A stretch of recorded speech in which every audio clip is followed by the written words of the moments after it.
Pranam Acharya.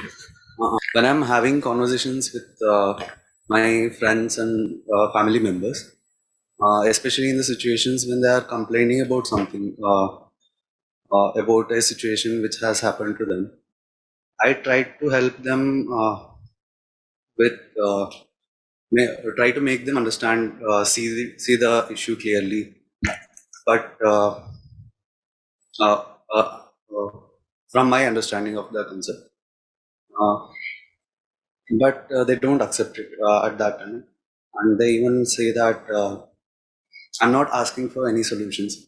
I'm just we just want to be listened. We're not looking for any solutions, and which does I feel it's not acceptable for me.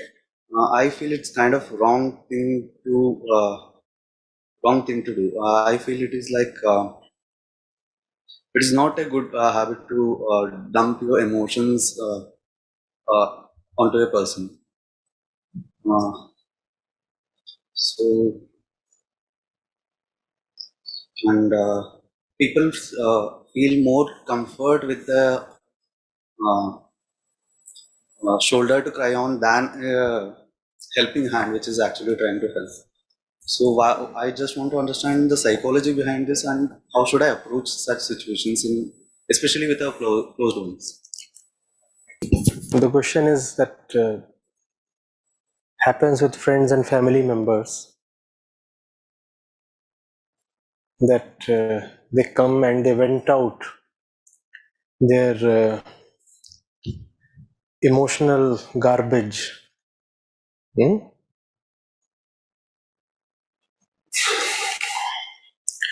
right in your face, and when you listen to that and want to offer a solution, they say it is not a solution that we seek, we just seek to be heard.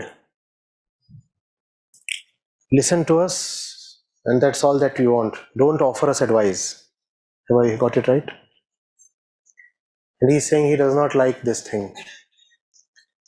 He does not like to become a dumpyard of superfluous emotions. See what is happening here. The one who is coming to share his or her emotions happens more with women. This is more of a characteristic with women, happens with men as well, however. Again, am I getting it right here? Thank you. The person who is displaying such behavior does not actually want to change. What to do then? Listen to that person. If your listening opens up his or her listening, if and only if. You have come to me, you want a shoulder to cry on, fine, I'll offer mine. Take the shoulder. Cry as much as you want to. But now that I have listened to you, I want you to listen to me.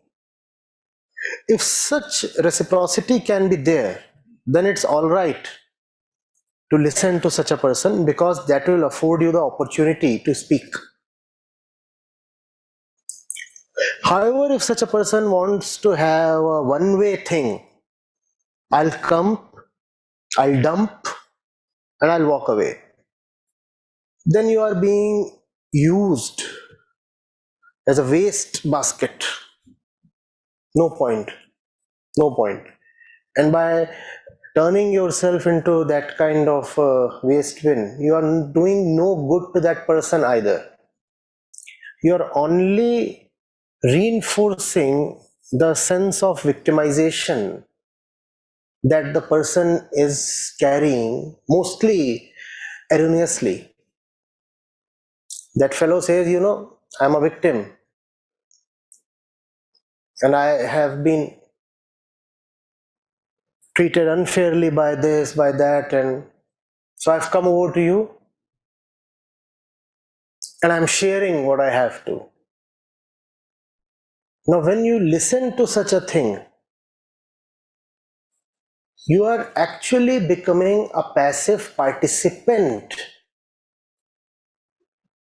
in all the mischief that this person is knowingly or unknowingly playing. What is the mischief? The mischief is to paint oneself as a victim and the entire world as the culprit. I am someone who is always hard done by. I am the good one, I am the great one. And all those around me are exploitative, cruel, and this way and that way. And you, since you are my friend or my relative or my lover, so you'll have to listen to me. You'll have to partake in my nonsense. You don't have to say anything, because I know if you say something, then my mischief might be exposed. So I don't want you to say anything. I want you to only absorb all the rubbish I am throwing at you. Now you're not merely being a silent absorber here. I'm saying you are becoming a passive participant in this harmful process. So tell that person, if you are sharing these things with me, then allow me to have a say. Oh, I'm a well-wisher, and you too know that that's the reason you are sharing these things with me. And if I'm a well-wisher, allow me to express myself. And if you say you do not want a solution, then why do you want to make your problem my problem? Either say you have no problem, and if you don't have a problem, then you must not cry this much. Either say that you don't have a problem, and if you don't have a problem, I'll ask you, if you don't have a problem, why are you sulking and weeping? And if you say there is a problem, then let's come to a solution. This kind of a state where you say that a problem exists and yet a solution is not needed is simply hilariously nonsensical. A problem exists, but I don't need a solution. That merely means that you have a stake in letting the problem stay alive. Don't you see that? If you say, yes, indeed there is a problem, but a solution is not needed, then it means that the continuation of the problem is vital to some of your interests. You deliberately want the problem to remain. Then you are a big mischief maker, are you not? You have a stake in the problem. Not only do you have a stake in the problem, you actually want your problem to extend to me. You want me to become a participant in this network of problem. You're sucking me in. And you're not allowing me to exercise my right to offer or create a solution. You're saying you tie your hands and be led by me into this labyrinth of problems. Don't allow yourself to be exploited this way. Listening to a suffering person is an act of compassion, definitely. But only if the sufferer is first of all desirous of freedom from suffering. Then you should in fact go out of your way to offer your time, your ears, your energy to the sufferer. You say, please come, speak, and let's see what we can do about it. But if the sufferer is actually playing games, the sufferer is actually waging rather a psychological battle, then there is no point playing on with him or her.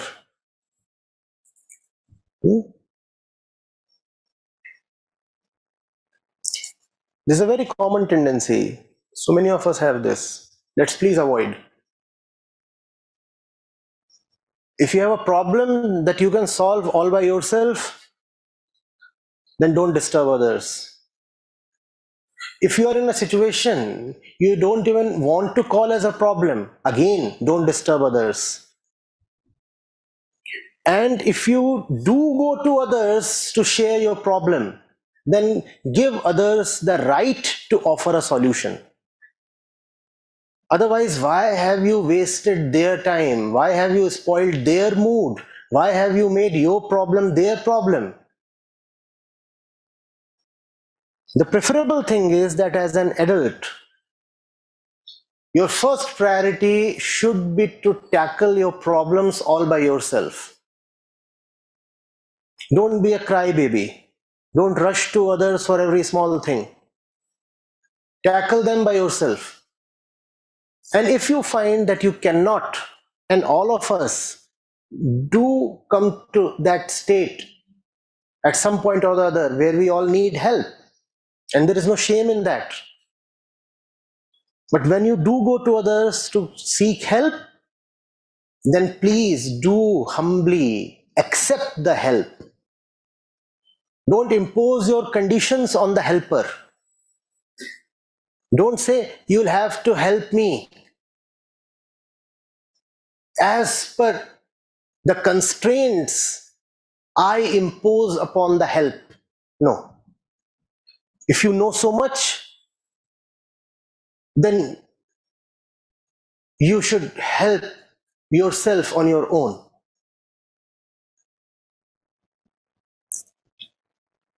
When you go to share your situation or seek help, then have the humility to listen and accept.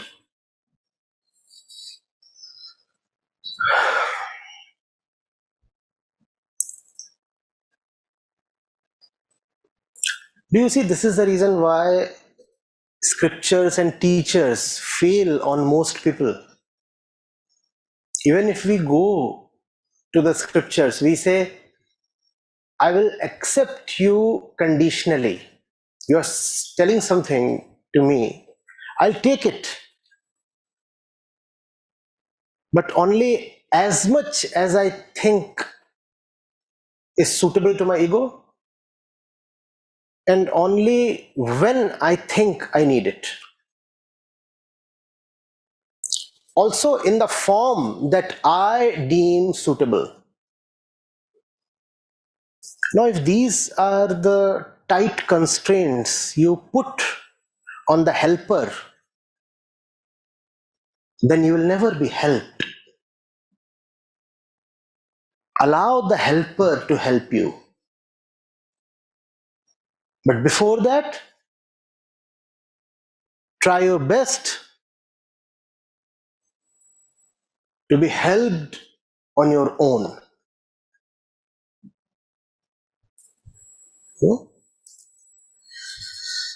Yes. Acharya, what if that person also wants to get the help, but he or she thinks that mm, but they're not ready to accept it. Even they know that they are in trouble. Even they See, know that's a that situation of entire mankind. We all know that we need help. But help does not come for free. Help does not come in a way convenient to us. Help would always require that the helped one make a lot of concessions, change himself, adjust himself to become receptive to help. And that's why, even though we need help, we don't actually accept it, even when it is there to be taken. Accepting help is a tough ask. You are overweight. You want help. You go to a coach. Now the coach won't run the treadmill for you, or would he? The coach is now helping you by bringing you to the treadmill, setting you the targets, the speed, the inclination, and other things. He's offering his help. But to take this help, you'll have to pass through some pain. We don't want to pass through the pain of accepting help.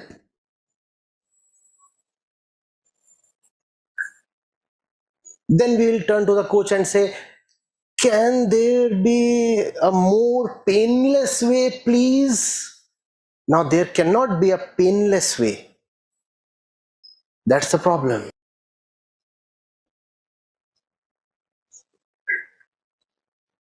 What makes it worse is the more overweight you are, the more difficult it is to lose weight. Which means the more you need help, the more difficult it becomes for you to accept help. Now see, the more you need help, the more difficult it becomes for you to accept help. Because accepting help would mean accepting pain. Who wants to accept pain?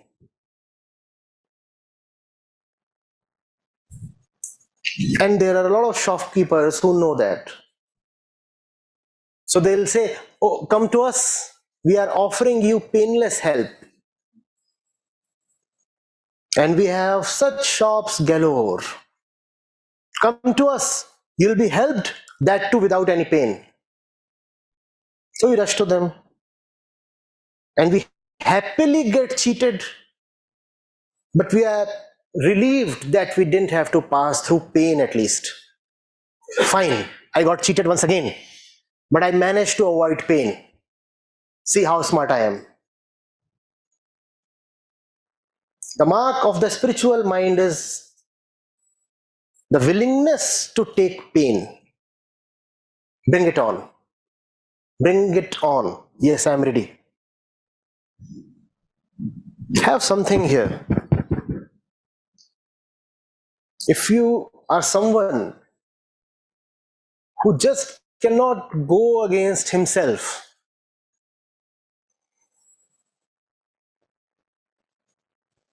there is no hope, no possibility.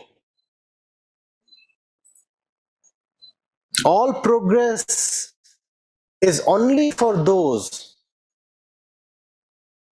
who can stand firm in the face of great inner resistance. All your instincts, all your self-preservation tendencies will cry out to avoid pain.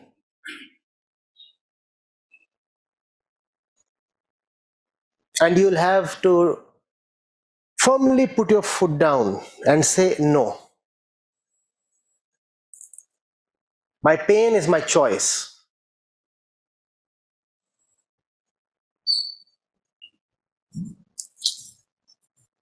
I'm not buckling down, not tipping over. I'm not surrendering to my dark inner self.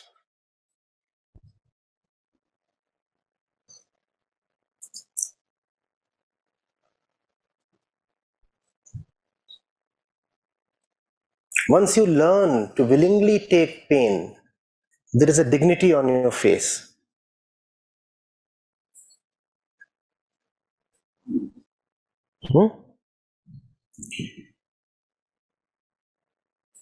Do something that involves conquering yourself, and then see how your eyes look.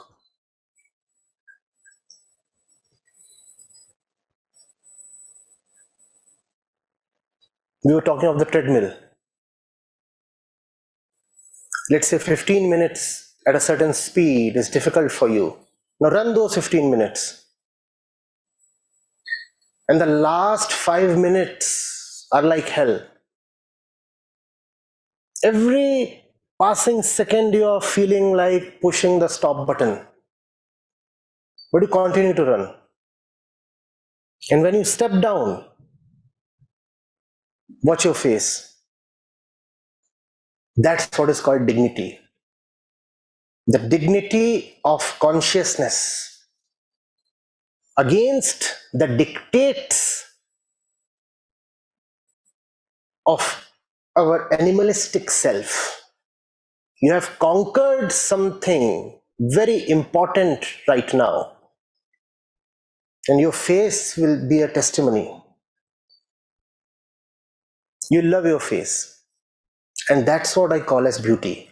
That's the moment when one is actually beautiful. That's the moment of your glory. Not when you are all cool, composed, relaxed, and have put a lot of makeup on. That made up self is not beautiful. You're the most beautiful when there are scars on your face, when there are battle marks on your face, when your blood and sweat stand as proofs that you are a winner indeed. That's when you look so beautiful.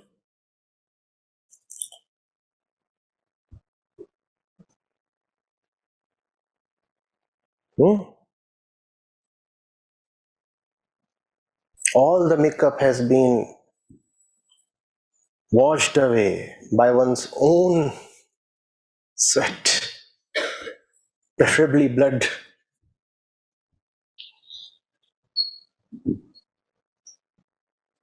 How about a DP like that?